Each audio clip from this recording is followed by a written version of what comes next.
Good afternoon, everyone. I'm Dr. Cortez, and today we're going to continue the lesson for financial management. That would be lesson 2. And I'm going to present the slide now. Okay, so if you can recall, I told you last time that we're going to discuss lesson 2.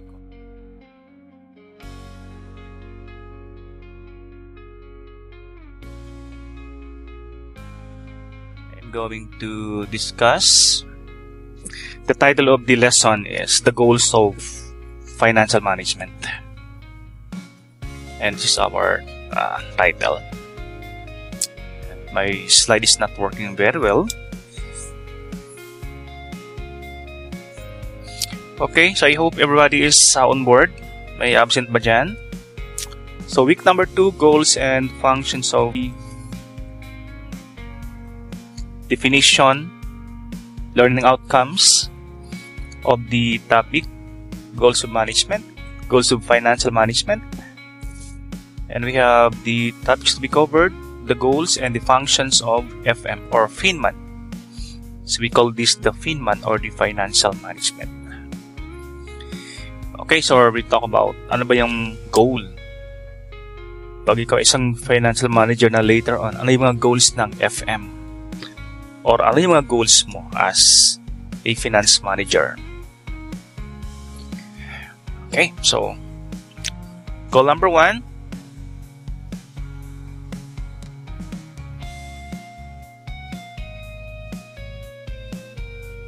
This one, of course, profit maximization. Dapat yung tubo ng isang business ay ma-maximize, no? Pag ikaw yung manager, dapat trabaho mo yan, no? To make it sure that the revenue is always greater than your expenses. Okay? Pag mas malaki expenses, sulugi, no? Sa profit maximization. So we assume that if we are in the business, ang talagang gusto natin ay kumita or tumubo. Okay?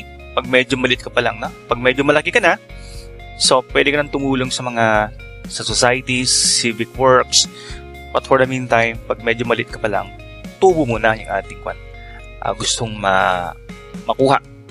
So, dapat matipid or magaling magbenta. Yung company or mga salesmen ng company dapat magaling magbenta, or you should be doing some efficient cost cutting for the company. Number 2, wealth maximization. Yung yaman ng mga investors, stockholders, partners, owners should be properly maximized. Kasi nag-invest sila just to have more cash or more wealth. Hindi naman mag-invest yan kung gusto lang tumulong, di ba? So, siyempre, pag mag-negosyo ka, pag may pera ka, pinasok mo isang negosyo or investment, you want your cash or capital to increase 10% to 20%. No? So, ang trabaho ng isang finance manager is to maximize, paramihin yung wealth, yung cash, yung kita, yung capital na pinasok nila sa iyong business. And number 3, if I may be allowed to read, it is very important objective of financial management. He must find out how much finance is required to start and run the company. Gaano kalaking cash or capital ang kailangan ng isang negosyo bago makapag-start ng isang business?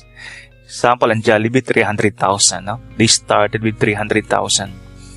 The CDO canned goods company, nagbebenta ng corned beef, no? They started with 75,000 pesos. Manibilyar started with 75,000 pesos. Now, pag medyo nag-start ka na, magkano capital yung kailangan ng negosyo mo para tumakbo efficiently yung iyong business sa araw-araw? So, tinatansya mo yan. Example, for year 2021, yung ating business, we need 1 million pesos to operate. So, nagbabudgeting ka, no? So, part of your job is to budget. Ngayon pa lang, you are now budgeting the operation for next year, 2021. So, that is your job. And number 4, proper mobilization. Pag sa mobilization, yung pagpapaikot ng pera. After estimating the financial requirements, the finance manager must decide about the sources of finance. He can collect finance from many sources such as shares, debentures, bank loans, etc. So yung pera mong 1,000, for example ngayon, nag-aaral ka, meron kang 1,000 pesos. Tapos tinago mo sa wallet mo. After 1 day, after 2 weeks, that is still 1,000. Kasi hindi mo siya pinapaikot, no? Now, pag meron kang negosyo and you have 1 million pesos, after 1 year, then 2021, 2022, that is still 1,000 pesos. Why? Because you are not mobilizing your capital. Dapat pinapaikot mo yan. Pinapasok sa bangko, no? Pinambibili ng property, pinambibili ng stocks, or pinapaloan mo, no? Or you can issue, pag sa mobilization, pagpapaikot ng pera, so you can issue shares, you can go to the bank and ask for bank loans. Pag walang pera, go to the bank and ask for bank loans or debentures. Ang bank loan, nangutang ka sa bangko, hiningan ka ng capital, hiningan ka ng collateral or security, na. Hindi ka napaputangin ng bangko pag wala kang security or collateral. Patakbuhan mo sila, no? Now, pwede kang mangutang sa bangko pag medyo kilala ka na ng bangko, client ka ng bangko for the last 10 years. Na. So, medyo meron ka ng credibility sa bangko. The bank now trust you. So, pwede ka nang pautangin nila ng walang securities or walang capital. Yung trust lang ng bangko, no, ang pinanghawakan nila sa'yo. We call that debentures, no? So, when we say debentures, those bank loans that are unsecured or wala siyang collateral na naka-attach. Okay. And number 5, goals of financial management or goal mo as finance manager is the finance manager must make optimum utilization of finance. No? Yung kanina sa number 4, pag-mobilize or pagpapaikot. No? Ang utilization, yung paggamit. You should know how to use efficiently, matipid, pasinop, no? Walang nasasayang. Yung paggamit ng pera ng company. And he must use the finance profitable. So, ginagamit yung pera sa pag-earn ng profit. So, bawat galaw ng isang finance manager, make it sure that it will direct you or it will direct the company to earn more profit. So, walang nasasayang, no? So, don't invest in unprofitable project. So, pag finance manager ka, tinitingnan mo, saan ba dito yung mga profitable na project para sa company. No? Pag hindi yung profitable, we will not venture in that type of business. Kasi baka malugi lang. No? So, dapat meticulous, no, when it comes to shelling out or pagpapalabas ng pera ng company. Dapat matipid ka, no? To the point na pwede kang tawaging kuripot, no, or barat ng mga co-employees mo or subordinates. But the bottom line, if that is for profit ng company, so okay lang. No? And number 6, maintaining proper cash flow. Pag sabing cash flow, yung pag-agos, no, ng pera, parot parito. Cash inflow, papasok yung pera. Cash outflow, yung pera ay palabas. Yung paglabas ng pera, dapat tinitingnan mo at trabaho mo yung pagpapalabas ng pera. At hindi ka rin basta-basta nagpapalabas ng pera. Okay? Mga finance manager, mga CPA, na mga accountant, medyo kuripot. Medyo mahigpit sa pera yung mga finance manager. Kasi sila may hawak ng pera, no? So, parang baby nila yung kaban, no, ng isang company. So, yung perang palabas, medyo binabantay nila. Example, pagbayad ng raw materials, pagpili ng ng suppliers, pagbayad ng sweldo, pagbayad ng renta, electric bills ng company, no? Puro palabas yung pera niyan. So, talagang ina-audit ng isang finance manager kung talagang yung lalabas sa pera ay talagang tama dun sa babayaran nila, no? In talking to suppliers, kung pwedeng maka-discount, talagang binabarat yung mga suppliers, no? Kung pwedeng makatipid pa, maka-discount, kung pwedeng magbigay ng 60 days na credit or 90 days na credit, so ginagawa nila yun. Or you should be doing that in negotiating with your suppliers, no? Mga palabas. Now, pag yung pera naman inflow, papasok naman, yung receivable, talagang binabantayan mo yan. May mga receivable na medyo matagal na, 1 year na siya. Dapat, mga crucial na yun, no? Dapat, inaayos mo na yun. Para hindi masyadong tumagal. So, collect the receivables as much as possible and you should minimize yung mga payables. Magpalabas na pera, i-minimize mo. Pero yung mga perang papasok, i-maximize. No? That is maintaining proper cash flow. of the business. Okay, number 7, survival of the company. Okay, kahit marami kang income, kung isang taon ka lang naman or 2 taon sa business, wala rin. Mas maganda yung kunti lang income but you are long time player in the industry, medyo maganda yon. So, one of your goals is to make it sure that the company can survive. Yung mga daily operations, competitors, economic situations, political. Okay? Dapat, you should know how to, parang si President Duterte, finance manager, no? This time of pandemic, si President, talaga yung pera, very crucial sa company or sa country, no? So, President Duterte is a finance manager, no? The same thing that you're also a finance manager in your own company. Make it a point that your company can survive. Basahin natin. The company must survive in this competitive business world. The finance manager must be very careful while making financial decisions. Isang pagkakamali lang, one wrong decision can make the company sick and it will close down. Nagkamali ka ng hire, for example, ng mga employees, 10 employees yan. Nagkamali ka ng deciding at tataas ang sweldo, right? Pero hindi sila masyadong effective employees. So, walang return to the company. Parang palabas lang yung pera. A wrong decision, no? So, in hiring pa lang, make it a point na yung sweldo is tama sa tamang tao at the right time at the right place for the right position. Pag hindi, lugi yung company. Or, the company purchased property na hindi naman profitable. Isang property hindi masyadong beneficial to the company. Hindi na pakinabangan, no? So, hindi masyadong maganda. And number 6, that is number 8, creating reserve.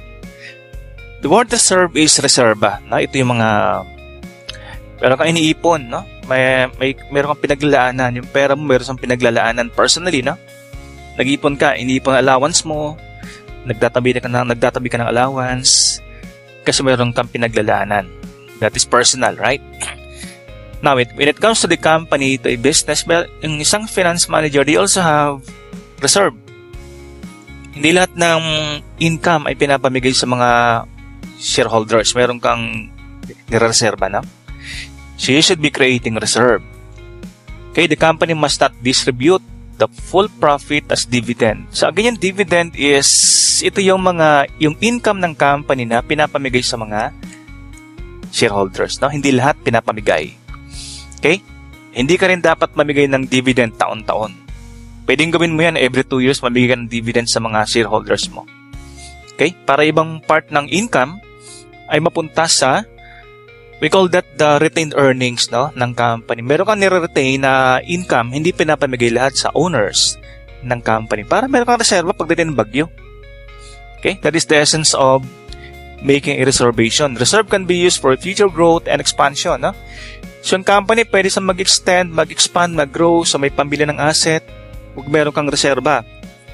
Pero pag wala kang reserve na capital or income, so you can't make the proper expansion and growth. Okay, we're going to cut this one because this is only 15 minutes and we're going to have another extension, another installment for the recording. So stay tuned for the goals of financial management and finance manager. Okay, so for the last recording, we stop on number 8, and today we're now going to continue number 9 of the goals of financial management. Okay, number 9.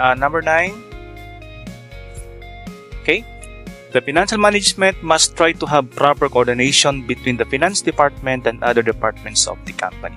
So, hindi lang pala yung finance department yung inaalala mo, no? Dapat yung ibang department din ay dapat, you should also coordinate with them, no? For example, you're the finance manager, no? You should coordinate with your accounting managers, sales managers, production managers, HR. Kasi lahat yun ay may say or may finance. Perang umiikot sa kanila, no? For example, yung HR manager mag-hire ng tao. Okay? Hindi niya alam kung magkano papasweldo. So, dapat kailangan ko doon. Yung production management needs additional machine sa production line. May pera ba? Ikaw magkakasagot nun. So, you should be there. No? You should be coordinating with the production management. The marketing department needs additional subsidy sa mga salesman nila.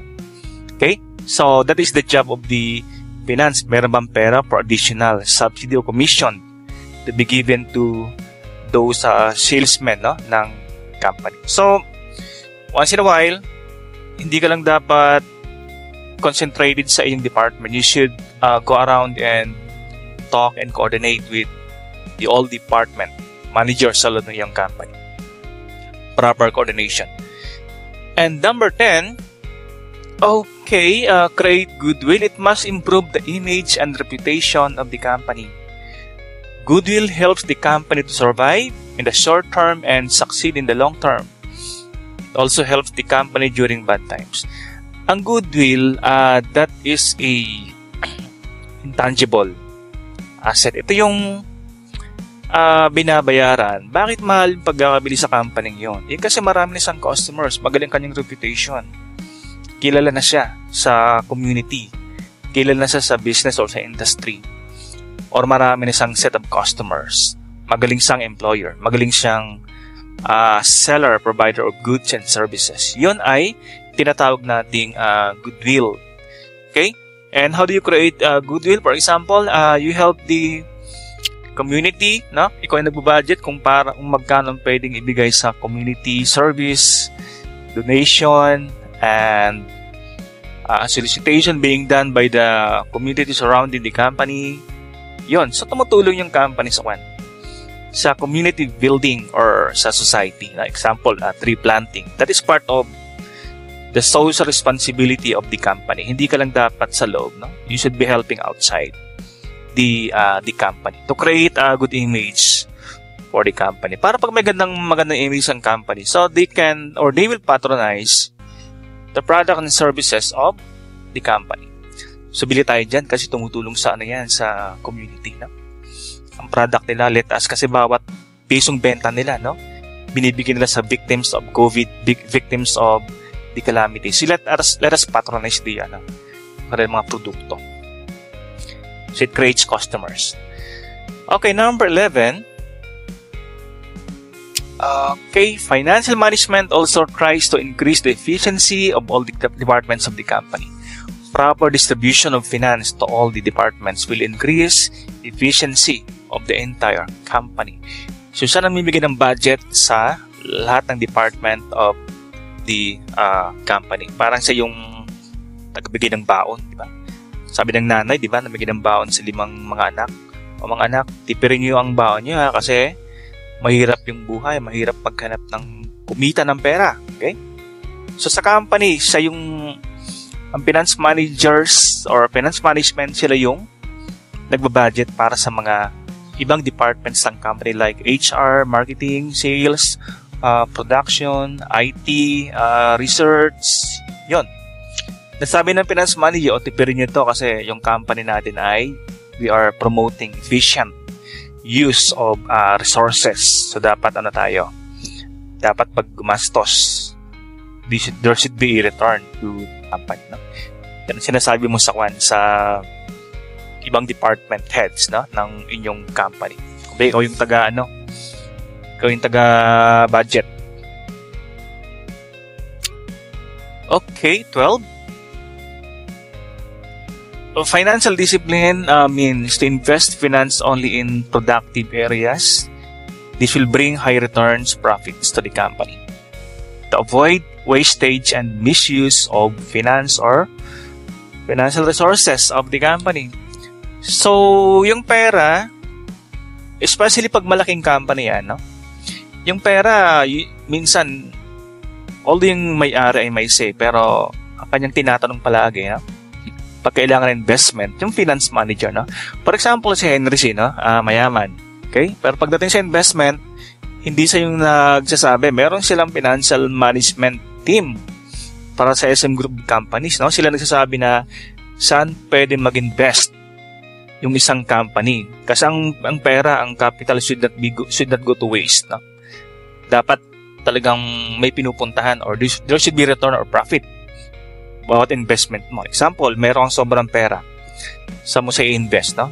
Sa bonds, sa stocks, deposit sa banks. Ang bangko, dapat iba-iba yung bankong pagde-deposit mo or pambili ng property. Okay? Or papautang or additional diversification ng company, additional products to be made, additional product line. So, lahat yun pinaplano, no? So, there should be a return, no?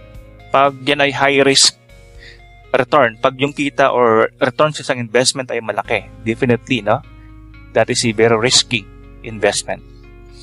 Pag sa bangko lang nilagay yan, hindi masyadong delikado sa bangko, pero yung return or profit or interest to be earned from bank deposits ay hindi masyadong malaki. So, yung tinitimpla mo, no? You should have different investment portfolio. Sabi ni Warren Buffett, di ba? Yung kamatis, ilagay mo sa iba-ibang basket para hindi masira lahat. So, that is what we call investing. Iba-ibang klase ng investment ang iyong gagawin. And for number 13, reduce cost of capital. Ang cost, yung puhunan. Ibig sabihin, pag kukuha ka ng capital, meron kang ginagastos. Di ba lahat naman pag meron kang binigay, there should be something in return. When you give something up, there should be something in return. No? Yung nakuha mo, meron sang kapalit na binigay. Meron kang pinambayad doon. We call that the cost of capital. So, cost of capital, the finance manager must plan the capital structure in such a way that the cost of capital is minimized. Yung gastos, yung puhunan sa pagkuha ng capital, as much as possible, dapat kunti lang, dapat maliit. No? Example, nakakuha ka ng loan, 20,000 pesos. Magkanong interest? 5,000. Okay? So, yung cost doon ay yung 5,000. Yun ang gastos. Na dapat daw, it should be as much possible, dapat ay minimized at a very low rate of interest. So, trabaho ng isang manager na pag siya nangutang sa bangko, no? He should shop around for the banks na magbibigay ng pinakamababang interest sa kanyang inuutang. Example, 1 million pesos ang kailangan ng company. Pumunta sa BPI, interest rate 2%. Pumunta sa Land Bank, interest rate 1% lang. O siyempre, you should choose the 1% na interest expense na babayaran ng company pag nangutang. So, 1% ng 1 million, magkano ang 1% ng 1 million? 10,000 pesos. So, pag nangutang ka ng 1 million, 10,000 pesos yung interest na yung babayaran. So, medyo mababa, no? But, it means you shop around sa pinakamababang interest na pwede mong utangan. And that is Land Bank. Ang daming bangko, no? So, isa-isahin mo yon. Kasi ibang bangko mataas magbigay ng interest like 10%, 20%, no? Okay, number 14, reduce operating risk. Ang operating, ito yung ginagawa ng company sa araw-araw.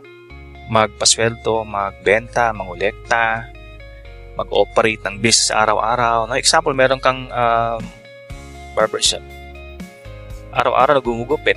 May pumapasok, nagbabayad, naniningil, naglilinis, bayad sa City Hall, Meralco, no? Yun ang operation ng isang company. Sa isang company, mayroong operating risk na ginagawa sa araw-araw. Hindi safe palagi, na? May mga uncertainties. There are many risks and uncertainties in a business. Kahit anong negosyo yan, no? Kahit yan ay sari-sari store, minsan may mga scam, mga manloloko, di ba? Mga budol-budol. The finance manager must take steps to reduce this risk. He must avoid high-risk projects. He must also take proper insurance. So one way of protecting the company or the asset of the company is insurance, no? Kasi may mga time na pag hindi insured yung isang company, hindi insured yung mga employees at may nangyari aksidente, yung company magbabayad, no?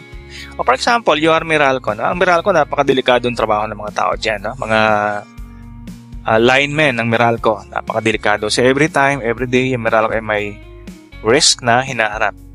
So anong dapat nilang gawin? Yung lahat ng kanilang employees na nagkakabit ng mga wires should be properly issued. Dapat meron sila mga insurance. So that when accidents come, mayroon silang pambayad, no? Or yung insurance magbabayad, hindi yung company. And also, assets should be protected like delivery van, vehicles ng company should be properly insured. And the whole company, in building, should also properly insured para protected. Okay, and right, cash should also be protected by depositing cash in the bank. Kasi risk ang may hawak na cash sa loob ng company. So once in a while, deposit the cash in the bank para ma-save sa bank. Kasi pag nasunog yung company, na-hold up, ninakawan. So, wala ng pera. Pero pag yung pagkasa ay nasa bank deposited, so the risk of theft or robbery can be minimized or reduced yung risk. Okay, the last goal of finance management or your goal as finance manager is prepare the capital structure. Ang structure yung pagkakabuo ng capital, na? Ang capital yung pera. Pag sinabing structure, saan ka kukuha ng pera? Example, the company needs 500,000. Okay, saan kukunin yung pera? May dalawa kang sources, na? Pwede kang mangutang sa bangko, mag-loan sa bangko, may interest kang babayaran. Or pwede kang mag-issue ng additional stocks. Okay, 500,000 example. Mga gustong bumili ng stock ng company, nagbebenta kami. Okay, bayaran nyo para mayroon kaming capital na gagamitin. Okay, sa dalawang options, pareho silang may advantage and disadvantages, na? Pag nangutang sa bangko, yung capital ay pwede makakuha ng malaking capital, sureball, 400,000 sa bangko, pwede, no? Kaya lang, yung interest medyo mataas, like 20%. Just imagine, nangutang ka 400,000 sa bangko, 20% ng 400,000. That is 80,000. So, mapupunta sa'yo ay 300,000, 320,000 lang. Pero may pera sa bangko. Kahit magkano utangin, pwede, no? Yun ang advantage. Disadvantage sa bank, interest. Yung pangalawang option, you can issue additional capital stock sa mga shareholders. Okay? Ang disadvantage ay baka walang bumili. So, kunti lang ang capital na raise mo sa issuance of shares of stocks. Okay? Ang advantage, wala kang interest expense na babayaran. So, depende sa kung alin doon yung paano ibabalance, paano mo i-structure, no, yung capital. Mas marami bang utang sa bangko? Or mas maraming from issuance of stocks, makabenta ka ng stocks, or mas kunti sa bangko, or pwedeng pantay, no? Or pwedeng lahat kunin mo sa bangko, lahat utangin mo sa bangko. Okay? Or pwede namang lahat ay kunin mo sa issuance of stocks. Kaya lang, pag issuance of stocks, baka kunti lang bumili, okay? Pero wala kang interest expense na babayaran. But in the issuance of stocks, pag may dagdag na stockholders, merong additional dividend na babayaran bawat taon siguro or bawat every 2 years, no? Example, may bagong bumili. 20 stockholders bumili ng stocks mo. Nag-issue ng stocks, 20 bumili. Okay? Bawat isa may hawak tig 100. Ang price ng isa 5 pesos. Bawat taon magbabayad ka ng 100 times 5. So 500 times 20 stockholders taon-taon dagdag, yun ang additional mong babayaran. Okay? Okay, so that would be it for today, and thank you.